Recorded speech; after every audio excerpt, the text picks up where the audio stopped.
What is the ideal wardrobe? Well, it may vary for some. The stereotypical ideal for many Americans may be a walk-in closet that is full of designer clothing, shoes, and accessories. Perhaps it includes outfits that make you feel great and gives off the image of confidence and success. How do you measure up to that ideal? Do the clothing items that you wear bring you confidence and success? Do you ever have that nothing to wear feeling despite owning dozens, perhaps even hundreds of fashion-related items?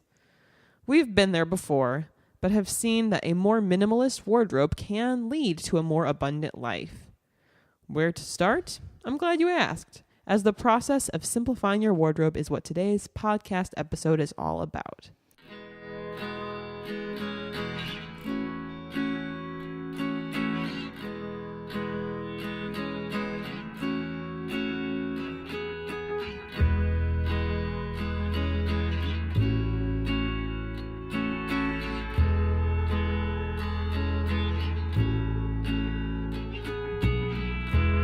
Greetings, everyone, and welcome to the Abundantly Minimal podcast, where we attempt to help you create abundance through living intentionally.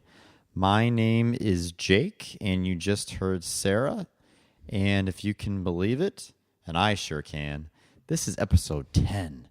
That's right, 10. 2 whole hands. You did say something like, if you can believe it, last week. I know. From episode 9. I know, but I just want to make sure people believe it. And like Sarah said, we're going to be discussing in this particular podcast how to keep yourself comfortable and give you breathing room in your closet. Like what I did there?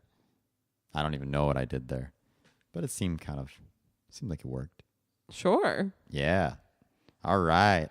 So let's get right into this thing that I'm sure somebody out there, maybe more, are wondering. But Jake and Sarah, how do I get rid of my clothing? I don't know. That's what I imagine somebody would sound like. And that'd be awesome if you do. It'd be really awesome.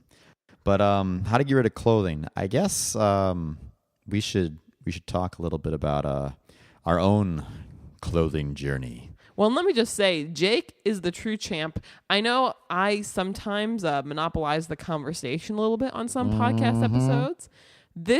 Jake is going to really shine today because he is what I would consider a shining star Superstar of minimalizing clothing. Yeah. Thanks for a little pat on my back for that. That was very sweet of you. But it's true. You've done an incredible job. Oh. His wardrobe is so small. I feel like you're down to, in the closet, there's not even 20 things. There's definitely 20. Maybe like 30. Okay, 30 well, it's such a small percentage. We do technically have a walk-in closet at this current apartment. And, well, there's nothing wrong with having the space. It's just if the space is full, But his stuff, I feel like, takes up about 15% of the whole closet. I guess we should kind of go back in time a little bit in our imaginary time machine to, let's say... That was a great sound effect. You should get into the business of that. But let's say like around, I don't know, it's like 2011 or something. So this is before I met Sarah, before I was abundantly minimal. In those prehistoric times. Prehistoric times. But in any case, though, I just remember at that time I was really, really into... I guess I still kind of am, but in a different way. But I was really, really into the whole clothing thing. And if you would have looked in my closet at the time, I mean, I had so many clothes that when I went to college, I guess throughout that time, that would have been 2011, like the end of my freshman, beginning of my sophomore year. But I just remember that I had so many clothes that I was able to fill up all of my like closet space, or like, I think one year it was like just a dresser is what they gave me, or like I don't know what it's called. Like a wardrobe? Yeah, sure, but like not like the Chronicles of Narnia kind where you can like go to Narnia. It wasn't that kind of fancy wardrobe. I would have had to have paid more money for that. But I actually didn't pay it. Thank you, Dad. But in any case, I just remember that I was able to fill that whole thing up, whatever space it was that they gave me. And then on top of that, I still had like a good chunk, probably more clothes than I have like in our walk-in closet right now, but more clothes that were sitting in my like closet in my parents' house when I still, I guess, lived there part-time. And so I didn't really think anything of it at the time. And I had like, at one point, I feel like 11, 12, 13 different pairs of shoes. I was trying to do this thing where like I had like a color like for like the rainbow for each kind of shoe.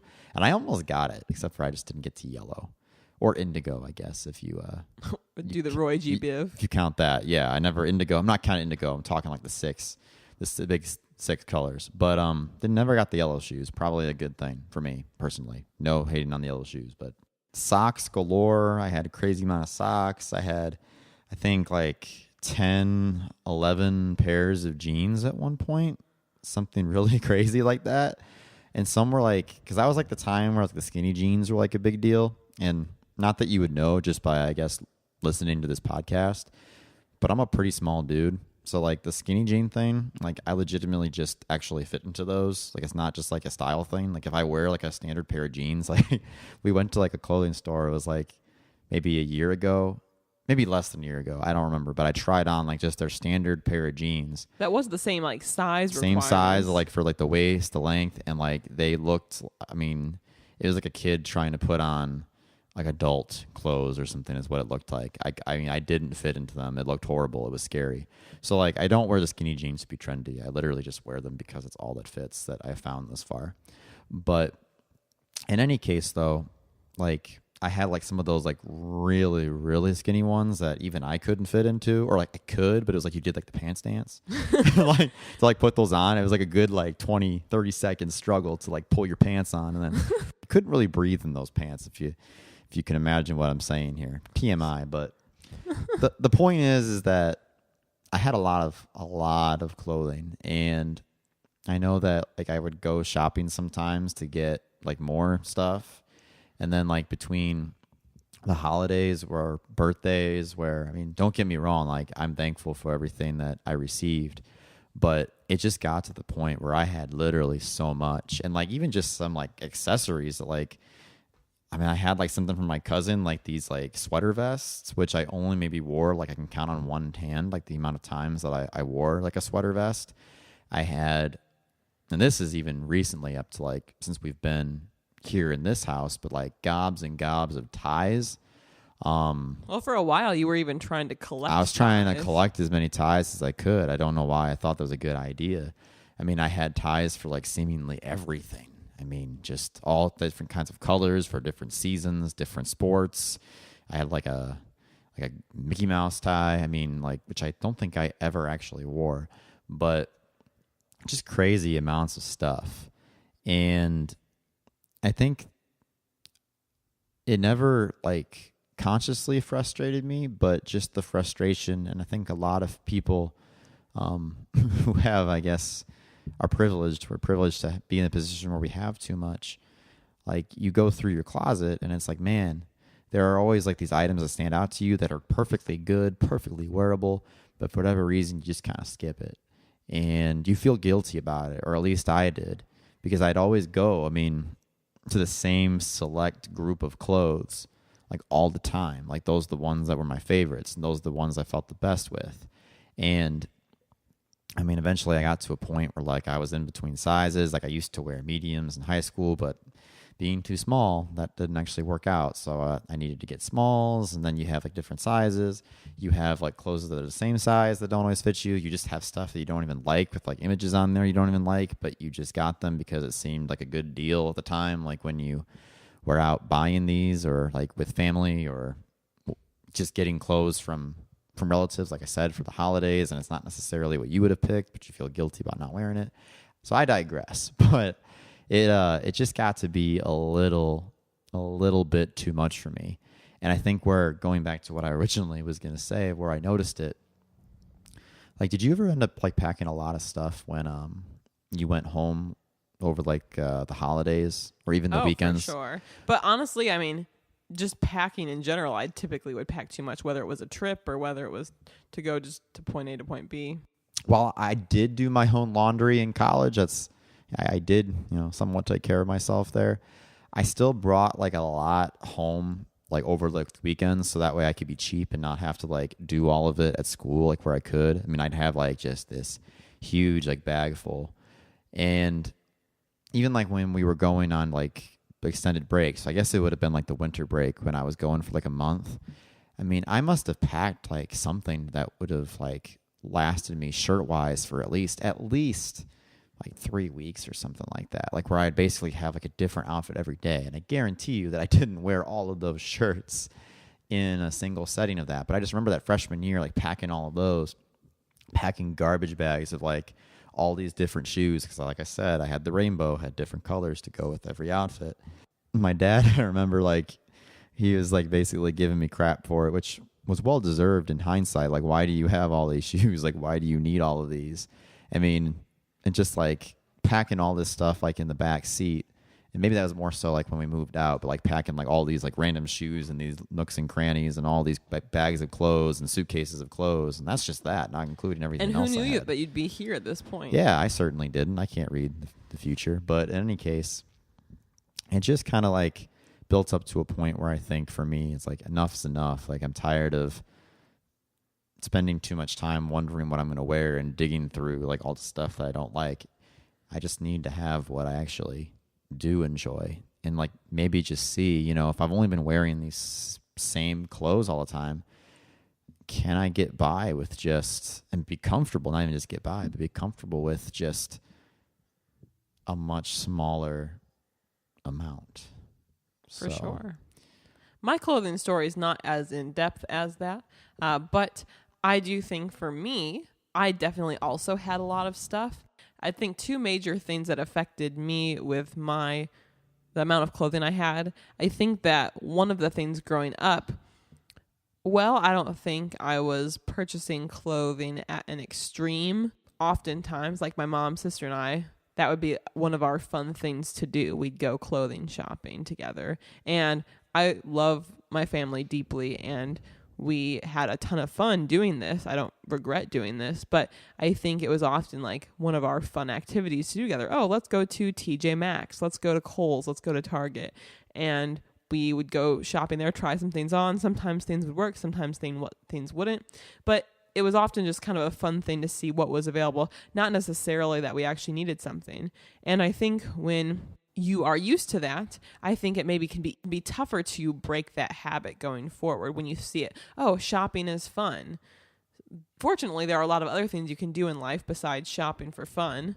And I know even myself, if I'm going into a store that's just clothing, I have actually like a really adverse reaction. It almost just makes me feel sick, like looking at the racks of all these new clothes that you know wasn't really made with ethics. And I don't know, it just makes me feel kind of sick. So I've definitely changed a lot. I mean, there are still some exceptions here and there, and it is different if you actually need something, I suppose. But that was one aspect. And then also one thing that kind of defined my relationship with clothes, at least over the last, I guess, 7 years or so, has just been dealing with fluctuations in weight, and that kind of playing a role. I know that's something I can differentiate a little bit from Jake, but I'll get into my full, more so like body image story kind of a thing in a later episode or video. But for me, I guess in high school, I was pretty skinny. I didn't feel super skinny at the time. I was very active too, because I was pretty much practicing track all year round during high school. And then when I stopped exercising nearly as much and also moved out and went to college, I experienced a lot of weight gain, and basically throughout college gradually increased my weight. Basically when I left college, I'd gained about 40 pounds. So just within that, there's a lot of different sizes of things you need during that time.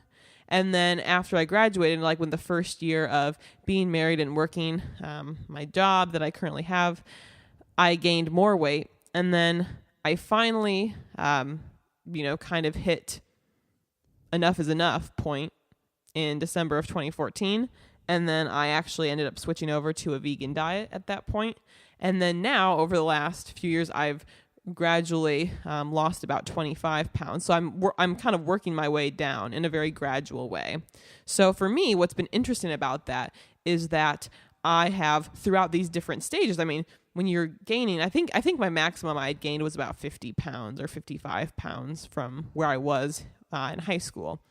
And when you have that increase and then also a decrease happening, there's a lot of changes that happen with your body and you need different clothing. And so that's also part of the reason I think I'm still having trouble minimizing my wardrobe, is because I still see my weight and body size as something that's not permanent. I have gradually been losing weight over the past 2.5 years, I guess, at this point. And so I still have hope, I guess, that some of the things I had earlier, I mean, most of my like high school clothing I don't really have anymore, although some I do, but I keep thinking that, well, so far I've still been gradually losing weight. So I think that I can get there. And so then it's like, well, do I hold on to that stuff? In general, the big stuff that once I lost some weight with the stuff that was too big, I'm like, yes, get that out of here. I don't need that again. But it's definitely an interesting mindset to come from when you're thinking about how like changes over time. And I think, for a lot of people, maybe a lot of women too, you can kind of relate to that. Very, very insightful. Well, thank you. So let's talk about how to get rid of clothing. And Jake, you're really the expert here. So tell us your secrets. My secrets. Well, it's not a secret since I'm going to be sharing it with all of you, but I'm glad to. In any case, though, how to get rid of clothing. Well, this first tip, I think, is going to be a game changer here. Are you ready? Game changer tip? Do I need to buckle my seatbelt? You really do. It's just the greatest secret ever. Any clothing that you don't wear, get rid of it. Wow. But no, in all seriousness, though, I know it's obviously like, well, yeah, thanks for telling us, Captain Obvious, but I mean, it's true. If there's anything that you have that you don't wear, or I guess a better way of saying it, if there is like that shirt, let's say, for example, in your closet that you always, like 99% of the time, whenever you see it, you pass over it in favor of something else, and you keep thinking to yourself, I mean to get to that one day. I'll wear that shirt one day, or I'll wear that pair of shoes one day. Then maybe it's time to make it that day where it actually just gets out of your closet. Just because it's taking up space, it clearly doesn't make you happy. You, for whatever reason, you don't feel comfortable wearing it, whether it's too big, too small, the way that it looks, the way that it feels. So just go ahead and toss it. I think when I started off this thing with paring down clothing, that was kind of like the first criteria. Well, I mean, I had plenty of stuff that like I just didn't wear. So, and I can't remember or tell you exactly when on the timeline I got rid of certain things, but some of this may have even been before I made a conscious effort to do this. But whether it was like those skinny jeans that I had to do the pants dance to fit into, I think I still had those when we first met. I feel like, well, whether it was those or certain types of T-shirts or whatever it might have been, just going ahead and getting rid of those first. And even if it was just like we took the game off of the minimalist.com, and what those guys did were like they were getting rid of like one item like the first day of the month and 2 items the next day. I think clothing was something that we incorporated into that amongst other items when we were doing that kind of to get started. One technique too, we actually haven't done this. I don't think we needed to do this, but this could be helpful. Over time, like maybe just go in today, pause this podcast and like go into your closet, flip over all your hangers to the opposite direction. Once you wear something, then you put that hanger back in the correct way. And then at the end of a certain period of time, you can see specifically what you have worn and what you haven't. And you can get rid of the stuff you haven't, or really evaluate that and think, well, why did I not wear this during these 2 months? And there's obvious reasons for some. Like you're not going to probably, let's say we're from the Midwest in Illinois. You're not going to put on a sweater in the middle of July. But do it over an extended period of time. Right. So, I mean, obviously take the seasonal stuff into consideration when you're doing this. But if there's like something that currently it's in the season, like say, we're in what? Almost like the first half of May being in the books in like a week, I guess. With the weather getting warmer, if there's certain clothing like T-shirts, I guess I'm not much of a t-shirt guy yet. I have to be like in the 70s before I'll wear a t-shirt because I get cold pretty easily. But let's say you're wearing t-shirts right now. If there's some t-shirt that you just constantly keep avoiding, like let's say within the next 30 days or whatever timeline you want to give it, maybe it's something to consider pitching, so to speak. After that, obvious, wonderful tip there. Something I think a little bit more helpful is anything that you have like an overabundance of. And I'm talking like, for me, it was ties, as we mentioned, shoes. I had like 15 sweaters, I think, at one point, tons of jeans at one point, shorts at one point. If you've got an overabundance of a certain type of item and you don't really ever get to wearing all of those, like in a complete cycle, then maybe that excess stuff would be something that you'd want to go ahead and get rid of. I know, like for me, I had like, I think within the last year, I had maybe like 6 or 7 pairs of jeans or something. And that was like after I got rid of all those crazy skinny jean pairs. Currently, like I found out really, like I'd always favor like the same 1 or 2 pairs of jeans. And like with jeans, I mean, they're pretty durable. Like unless you spill something drastically on them, you can pretty much get like double-digit wears out of them between Well, you're not times that you supposed to wash jeans, which really. is something I hadn't really known. Like, what'd you say, like 20, 25 times you're supposed to go ahead and you can put them in the freezer when they're not. I mean, we wash them probably less than, wash them more often than what's suggested. But yeah, I mean, if you're washing your jeans after every single wear, you're kind of messing up. Yeah, and something... I mean, ultimately, that's your own personal choice, but you're wasting money and wearing out your clothes faster. And don't worry, I was someone who did that, so you're in good company. Or bad. I don't know, however you look at it. So with overabundance, one specific technique that I used, I had a lot of t-shirts. You know, you get a free shirt here and there for different things, and it's like, okay, do I really need all these? And what I did was, and this is an action step, so you can do this right away. I took all the t-shirts out of my drawer or closet and put them on the bed. And then I said, okay, I'm going to keep, or let me try to get rid of 10% or whatever the percent. I think I was trying to be a little more aggressive with the percentage, but if you're new to this, 10%. Let's say you have 20 t-shirts. Start off getting rid of 2 of them. And if you, maybe that doesn't sound like that much. It's like, okay, 2 shirts. But if you were to go through all of your stuff and try to get rid of 10%, that means you've reduced your wardrobe 10%. That's pretty significant overall. Maybe you can do more than that on different categories. So if you treat it that way and try to be like, okay, out of all of these, which 2 are my least favorites, or which however many are my least favorites, use that to help you get rid of things. Yeah, it doesn't have to be like, I mean, even still, like we're gradually still paring things down right now. Next tip here, just anything that's related to the holidays. And this sounds like really sad and depressing, I guess, but like Christmas, for example, or Halloween, I got rid of all of my holiday-related clothing. I think I did. I think I did, actually. I got rid of all of it. And it's not because the clothing was bad necessarily, but like to me, it's like Christmas tie, for example, is useless to you for 11 months out of every year. Like you're not probably, unless you're just, I mean, again, more power to you, but I'm not going to wear a Christmas tie in, well, May right now, let's say. It's just not something I'm going to do. So I ended up donating all of those like clothes. That especially helps with my ties because I had a lot of like holiday related ties. I had like some Halloween ones, Christmas stuff. So a good way to pare down right there. I think if you have just specific holiday related stuff, if it doesn't give you tremendous value, which none of mine particularly did that for me, I just got rid of it. That got rid of a lot.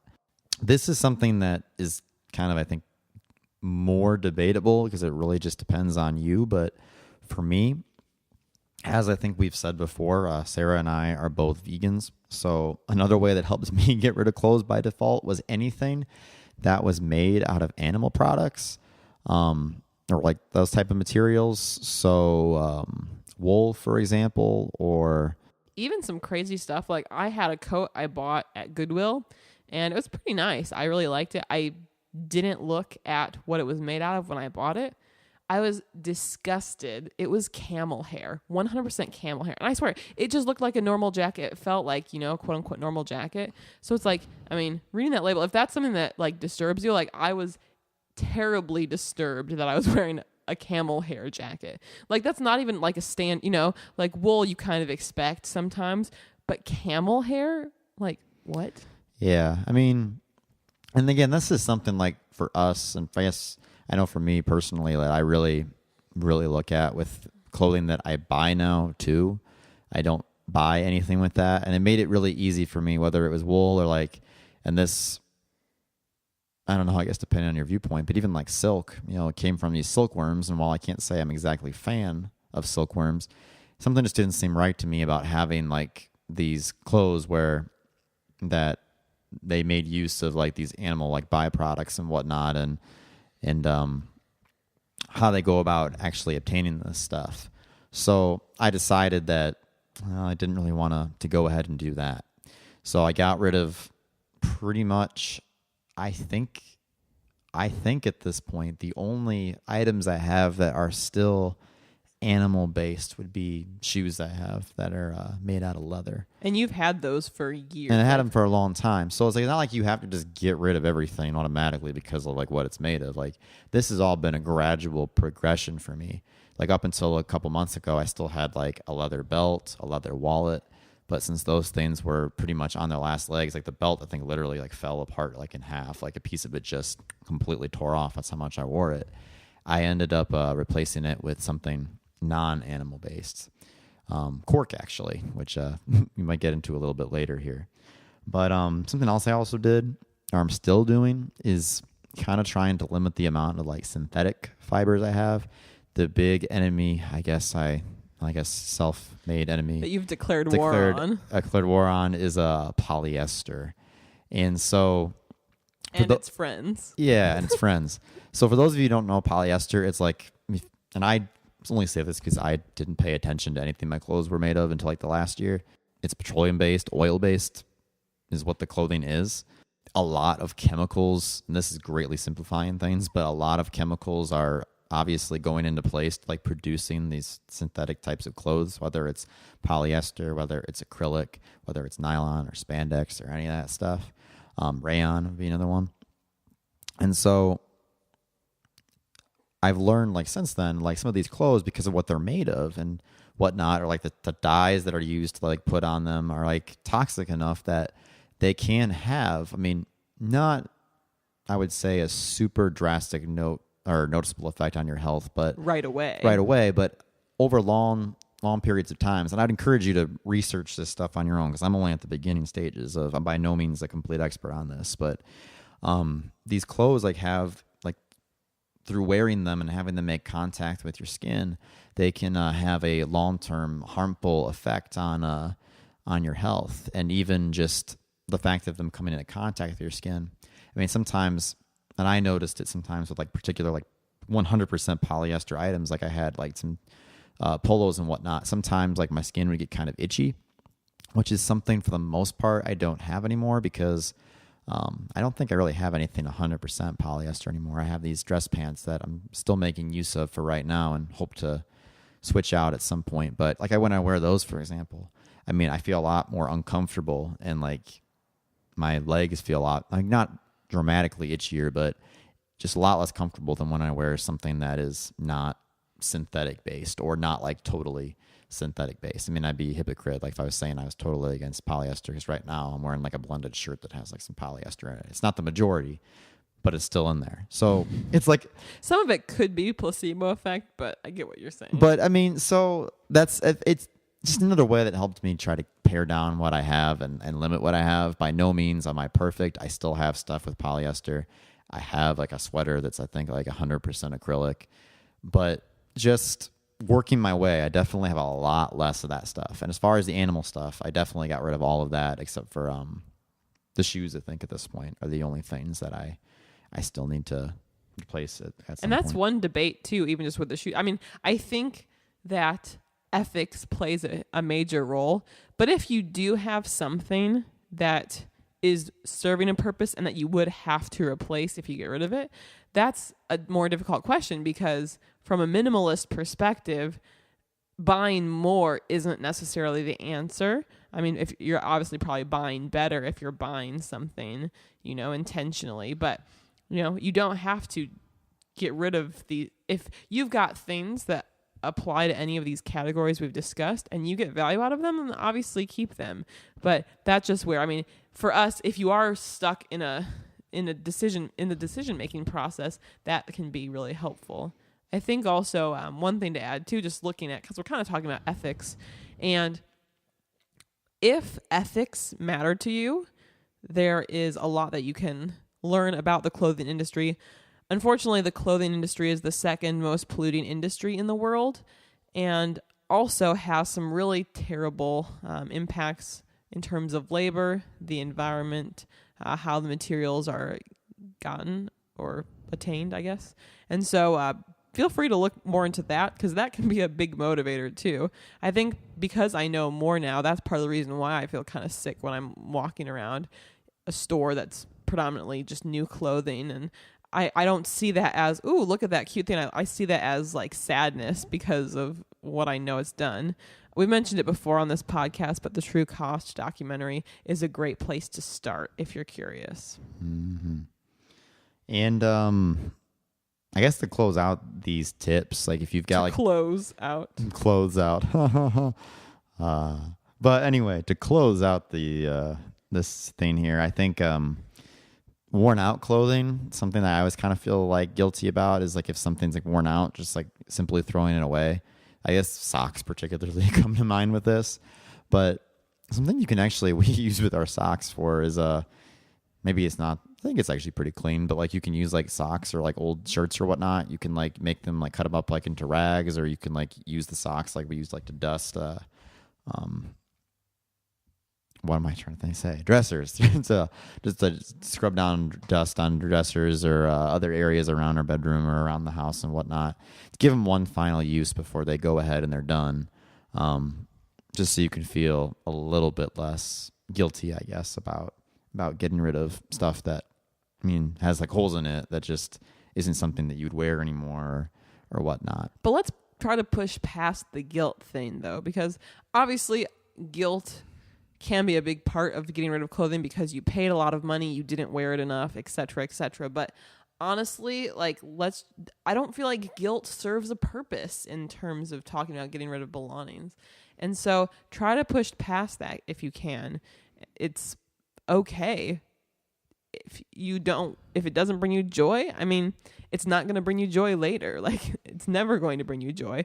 Get rid of the item now and you'll probably honestly forget about it, and then you get rid of the guilt feelings about it when you get rid of it. Yeah, thinking about the cost of everything, I think the true cost or whatnot. I mean, if you've already bought something, like, and let's say it was that money's gone. It's gone anyway. Nothing that you can do is going to redeem it. It's not like you can in all likelihood sell it to make that money back. So I mean, yeah, I've gotten rid of some pretty, I mean, I think they were, I'm not talking like super, super expensive, but we're not that fancy. Not that fancy, but I mean, moderately expensive items that it's like, oh man, if you really think about it, it's like, I should not really be like getting rid of this or donating this, but somebody else can use it then. I mean, if you send it to Goodwill, like I feel like those silk ties, I mean, arguably those are some really nice ties that I ended up donating. That, you know what, I guess some of them though I got on clearance myself, but in any case, if somebody else is going to get use out of those and somebody else is going to enjoy those and whatnot, then they shouldn't just be sitting in my closet because I feel guilty about wearing them. I mean, give them to somebody else. Let them have the chance to go ahead and use it, and if they find value in it, then that's great. That means that, I mean, the item isn't just having been made in vain. Obviously, we come from perspective that we don't want stuff to be made unethically in the first place, but if it's already there, I mean, you know, I still have clothes that technically, would be unethically made from some of like your big brand clothing stores, but they're here and I do like them and they fit in the criteria of what I have that, I mean, I'm going to get my use out of them until they're done, and I'll just make sure that whatever I'd replace it with later, if even I do, because part of this, the idea is you get rid of this, but you don't actually replace everything. You don't replace like 90% of it, I would say. Real quick, and I think just to jump in, if we're trying to just pull a big picture idea with minimalism, I mean, granted, there's a lot of ways you can think about minimalism, but I think oftentimes we get stuck on what we get rid of, but perhaps the most significant effect of minimalism is to just stop buying as much. That's where you're going to save the money, you're going to help the environment, you're going to help other related social issues and ethical issues, and you're going to prevent new things from accumulating in your house. So the idea of, even if this decluttering business sounds too complicated or is something that you take very, very drastically, maybe that's not even important to you. But if you stop buying things as often and really cut down what you bring in, that's where you can already see major effects. Mm-hmm. And just like, I mean, if you're being intentional about what you're buying, like we're talking about like this ethical stuff or like organic clothing or whatever. If you're intentional with like what resources you have and what you're buying, and I know that everybody's in different circumstances, but then like you can go ahead and quote unquote splurge on some of this stuff if you're not constantly, buying and using your money consistently, but if you're being purposeful with what you're doing, it's definitely a good tip there. And I think at this point, I think we should kind of wrap this up. This episode, we really talked a lot about getting rid of clothing, but I think that our next episode, we should talk about some of the things that you should keep or things that will help you going forward with clothing. What do you think about that? Oh, so this is like a to be continued kind of thing. Exactly. So we'll be back to be continued. Dun, dun, dun. But thank you guys so much for listening. Join us next Monday to hear the rest of this podcast episode and more about fashions, because the truth is, one's wardrobe is not something that can be, handled in one episode here. There are multiple steps involved. Thank you guys so much for listening. If you haven't already subscribed to this podcast on iTunes, please do. If you prefer to have simplified, shorter versions of what we're talking about, you can subscribe to our YouTube channel, and every Monday you'll see a shortened version there. Feel free to give this a rating or review if you're enjoying it. It would honestly mean the world to us, because those are so significant in helping this podcast reach more listeners. And lastly, it is May right now, and it is our second annual Minimal May. So there are a lot of YouTube videos available, a new video every day related to a variety of minimalist topics. So if you want to really dive in, there's so many resources for you, and I'll put some of these links in the show notes below. Thank you guys so much for listening. See you for part 2. Bye.